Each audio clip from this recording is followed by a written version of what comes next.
Sonic the Hedgehog, the blue blur, the fastest thing alive. Sonic is one of the most iconic video game characters of all time, even if not all of his games are great, or a lot of them. But Sonic's presence can be felt not just in video games, but also in comics, TV shows, and now movies, with the recently released and aptly named movie, Sonic the Hedgehog.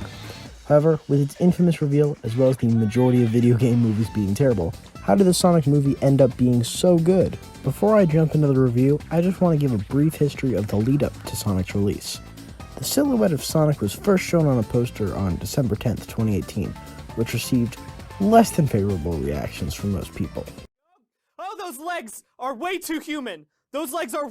Oh my god, those legs look like I could have those legs! Please don't show that to me anymore! Please get it out of here! Stop. For a few months, that was all anyone had about this movie, with different leaks popping up, but nothing being officially confirmed. Then, on April 30th, 2019, the first trailer for the Sonic movie was released, and the internet went insane. The trailer was lambasted by fans, mainly because of Sonic's realistic design and the use of Gangsta's Paradise as the music. However, people did love Jim Carrey's take on Eggman, and, well, they really loved that take on Eggman. My initial reaction was that Jim Carrey looked good, and Ben Schwartz had the perfect voice for Sonic, and that I was going to have nightmares about Sonic's design. For a while, that one trailer was all that we had. The movie was delayed from a November 2019 release to a February 2020 release, so the design could be remade, and so that it wouldn't be done all in crunch time, helping the workers out. Sonic comic artist Tyson Hesse was brought on to remake the design, and on November 12th, 2019, we got a new trailer featuring that design. This trailer showed off the new design in all its glory, and this design looks so good, dude. It's a great blend of realistic and the regular design, and the mono eye thing that Sonic usually has was fixed with a white patch of fur between the two eyes, so it has a similar style without, being either just one eye or just two eyes fully separated. The second trailer also showed more what the movie would be like, basically a buddy cop road trip adventure, and people were on board. So, now that you know the history, time to talk about the movie. Also, be warned, there will be some minor spoilers ahead, but nothing major, and nothing that really wasn't seen in the trailers. When it comes to Sonic's story, it isn't anything revolutionary, but it doesn't really need to be. Sonic is a pretty standard story of friends facing adversity, understanding the choices others make, and being there to help those you care about. This simple story helps overall, though, as it allows for the audiences to get a good feel of all the characters, and helping to deliver fun set pieces and scenes. Sonic comes from another world, which, for all intents and purposes, is Mobius, it's just never called that, but he flees to Earth at a young age to escape from people who want to steal his powers. He grows up in the small town of Green Hills and follows the lives of all its citizens, namely cop Tom Wachowski, and acts as if he's friends with everyone, when in truth he's really lonely. After accidentally causing a major power outage, the government comes trying to track him down. They're led by Dr. Robotnik. Sonic tries to escape to another planet with the help of his rings, but accidentally loses them and has them get sent to San Francisco. Sonic teams up with Tom to escape Robotnik and get away to San Francisco to retrieve his rings, with Robotnik chasing them the whole way there. Overall, nothing crazy, but it's fun and keeps the set varied enough that there's always something new to be done without the movie losing too much focus. Now, in a movie like this, the characters are super important because the story is pretty simple. Well, it's a good thing that the characters are great, because they really help make the movie feel as fun as it actually is. Plus, it's actually a really funny kids movie, surprisingly. It's got a good mix of jokes and physical comedy. The only thing that's not great is there's a couple fart jokes and that the fact that Sonic flosses twice, but it's a kids movie, you gotta expect some bad stuff. But speaking of Sonic, he's the comedic goofball like in most other Sonic stories. But he's also a bit annoying. It's not hard to watch annoying, and it's kind of more endearing because he's supposed to be a young kid, and it kind of helps him feel out of his element. Ben Schwartz absolutely kills it as Sonic, and can help mediocre jokes seem way funnier due to his delivery, as well as delivery having more weight to it in the more serious scenes. James Marsden plays the other lead, Tom Wachowski, who's more of the straight man, but is still pretty funny. He helps carry the movie's emotional anchor with his relationship with his wife and his goals of wanting to save people, which plays into why he helps Sonic try to make his way home.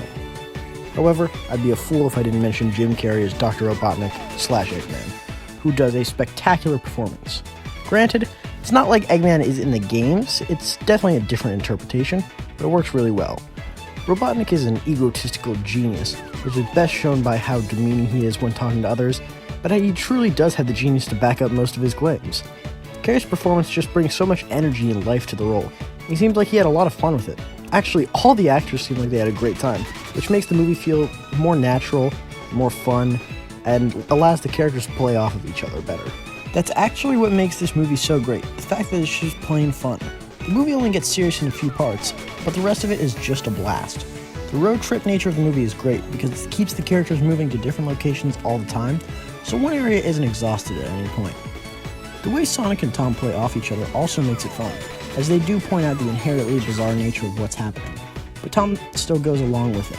Throw in some badniks by Robotnik and a healthy heaping of action, you get what makes the Sonic movie so fun.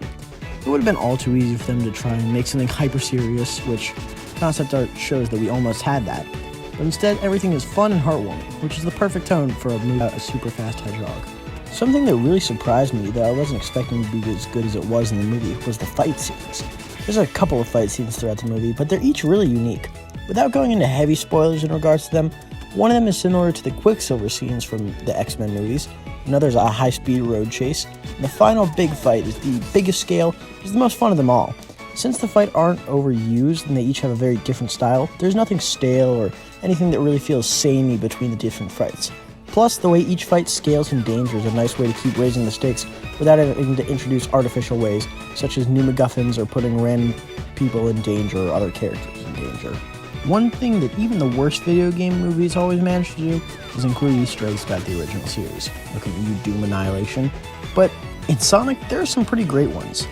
Obviously, I'm not going to cover most of them due to spoilers and, having not seen the movie enough to see all of them, but I can bring up a couple.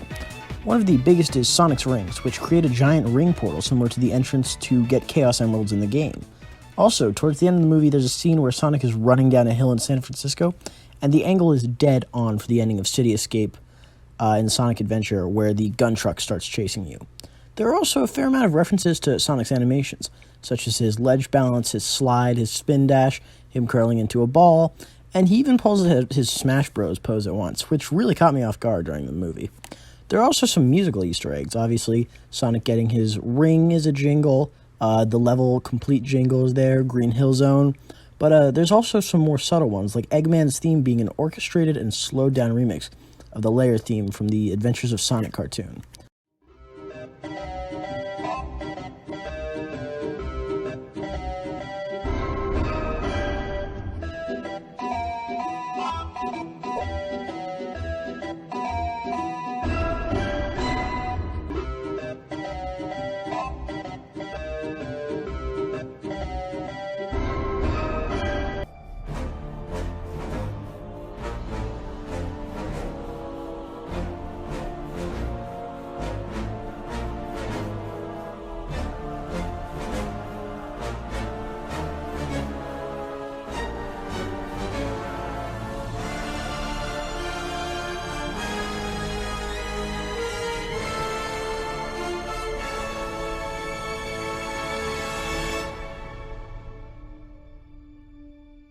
I think I'll hold off from saying more, though, as some are obvious. When you'll watch the movie, you'll see them, but there are some that could be seen as spoilers later on.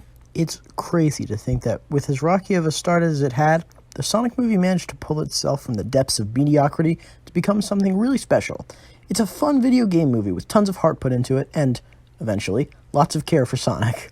The characters and story are fun and lighthearted, which makes this a fun movie to watch when you just want some great action and good fun. I'm glad it's doing so well in theaters because it's already making way past its budget, potentially being the best opening video game movie ever, and I really hope it gets a sequel, especially with what they set up at the post-credit scene. But if you want to know more about what I think about a Sonic sequel could look like, I'm currently working on that video and should have it up pretty soon. And if you haven't seen Sonic the Hedgehog yet, I highly recommend you find your way over to a theater to kick back and have a great time with a genuinely fun movie. Thank you for watching my video. Please leave a like if you enjoyed it. Let me know in the comments if there's something I can do better. And if you've seen the movie, let me know in the comments what you thought about it. Until next time, I'm Logan, and goodbye.